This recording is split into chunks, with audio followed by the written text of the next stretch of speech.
Welcome to my new channel Bhojpuri information आप लोग स्वागत है।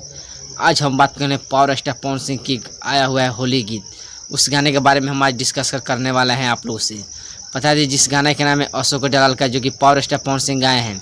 आप लोगों को बता दी इसमें इफेक्ट है डिम्पल सिंह, जो कि बहुत ज़बरदस्त ये गाना है। जो कि ये गाना आया हुआ है DRS म्यूजिक से।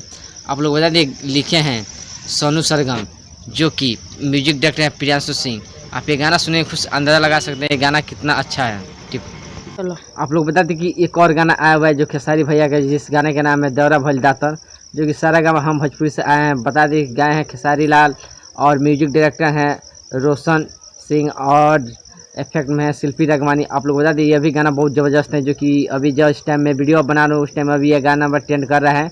अभी देखते हैं सुबह तक ये वीडियो कितने नंबर पर जा सकता है। तब तक मिलते हैं। मेरी वीडियो आप लोग पसंद आया तो प्लीज़ वीडियो को लाइक कर दीजिएगा, मेरे चैनल को सब्सक्राइब कर दीजिएगा। तब तक हम मिलते हैं नेक्स्ट वीडियो में।